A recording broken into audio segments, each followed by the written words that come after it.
Setelah menghabisi orang-orang yang ada di atas, para predator ini kemudian juga turun dan masuk ke dalam piramid, di mana tim peneliti termasuk lebih dalam, dan sampailah mereka di sebuah ruangan, yang tampak seperti ruangan pengorbanan. Di sini mereka melihat banyak sekali tulang belulang manusia, dengan rusuk yang hancur, yang seakan-akan ada yang keluar dari dalam tubuhnya. Orang-orang yang terpilih dalam bahasa kuno tadi adalah orang-orang yang dikorbankan di ruangan ini. Orang-orang kuno ini sengaja menyerahkan hidup mereka supaya perburuan bisa dimulai.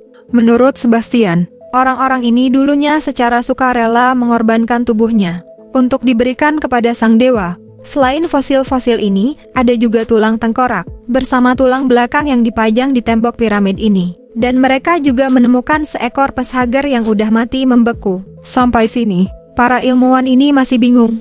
Mereka masih bingung sebenarnya ini tempat apa. Nah, balik lagi ke tempat di mana induk alien berada. Rupanya induk ini mengeluarkan beberapa telurnya.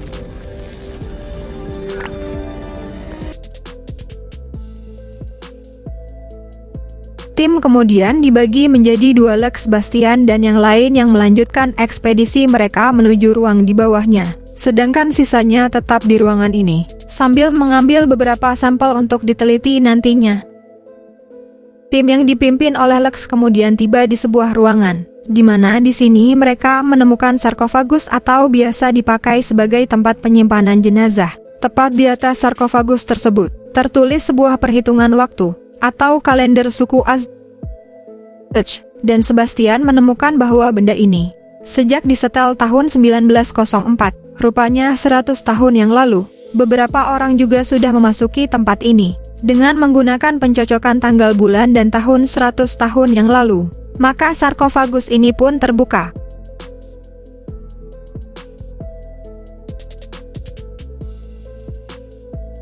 Dan ternyata itu adalah senjata plasma kepunyaan para predator. Jadi 3 ekor predator yang turun ke bumi sebelumnya, merekalah yang harusnya membuka sarkofagus ini.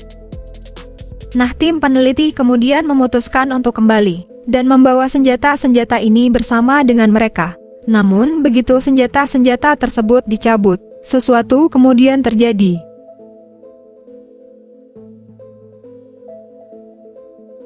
Yaitu seluruh sistem yang ada di piramid ini mendadak aktif dan menyebabkan seluruh ruangan ini atau interior piramid ini menjadi berubah-ubah selama 10 menit. Bukan cuma Lex dan orang-orang yang terjebak, tapi tim lainnya yang berada di ruangan pengorbanan juga terkunci. Dan dari ruangan tersebut, tiba-tiba muncullah telur-telur yang sebelumnya keluar dari induknya si alien yang ada di bawah tanah, yang kemudian dikirimkan ke ruangan ini. 6 ekor facehugger atau pencaplok muka kemudian keluar dari dalam telur, yang kemudian merasuki tubuh dari para ilmuwan ini.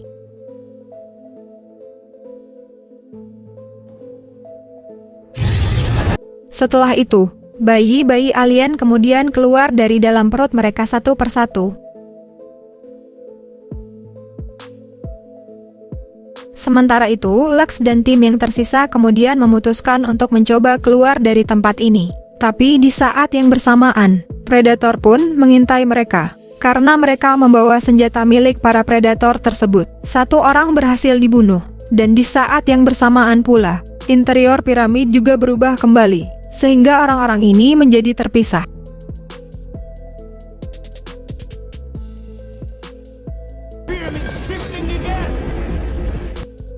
Orang-orang yang terpisah ini kemudian dihabisi satu persatu oleh predator dan juga alien yang menjadi rumah di tempat ini.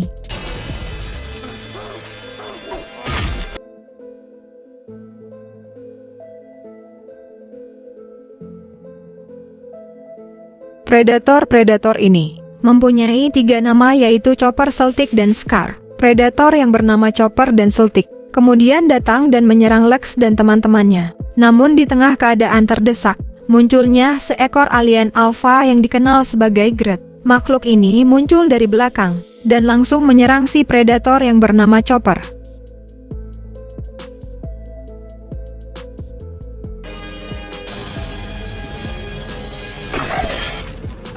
Nah, melihat temannya dibunuh, Celtic pun menyerang makhluk tersebut.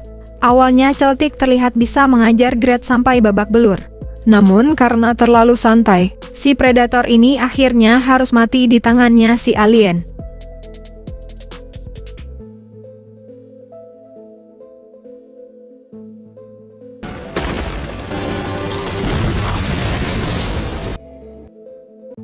Dengan hanya menyisakan Lex, Sebastian dan Bishop, mereka kemudian mencoba beristirahat. Namun beberapa lama predator yang bernama Scar muncul di hadapan mereka. Bishop lalu menyuruh Lex dan Sebastian untuk segera pergi, sementara dia mencoba untuk menahan si predator. Namun sudah bisa dipastikan Bishop juga harus mati karena kecerobohannya. Tadinya nih si predator ini nggak mau membunuh Bishop, setelah tahu kalau bisa mempunyai penyakit paru-paru yang kronis. Tapi begitu si predator akan pergi, si Bishop malah menyerang balik menggunakan api.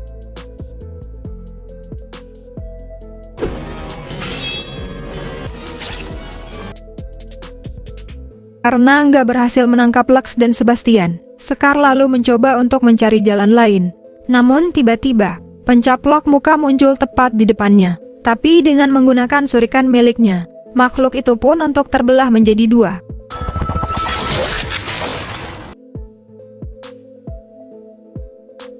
Rupanya dia nggak sendiri, karena seekor alien juga hadir di tempat ini. Dengan mengendap-endap macam ninja, makhluk ini mencoba melakukan serangan yang sunyi, cepat dan akurat.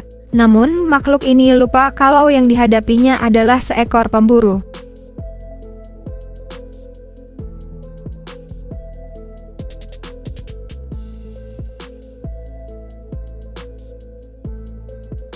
Dan pada akhirnya alien ini harus mati terpenggal. Setelah berhasil mengalahkan si alien, Scar lalu melakukan semacam ritual untuk menandakan dirinya sendiri, menggunakan darah dari korbannya.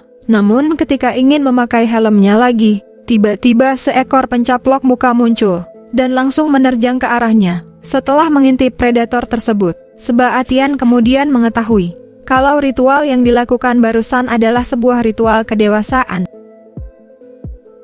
Predator-predator ini dulunya dikirim ke sini untuk membuktikan kalau mereka sudah dewasa, atau bisa dibilang sudah cukup layak untuk jadi seorang pemburu, karena predator-predator tadi masih pada remaja. Karena itu mereka ketika dikirim ke tempat ini, nggak bawa senjatanya dan mereka harus mencarinya di tempat ini. Jadi ribuan tahun yang lalu, para pemburu antar galaksi ini menemukan sebuah planet terpencil, yaitu Bumi. Di Bumi mereka disembah sebagai dewa.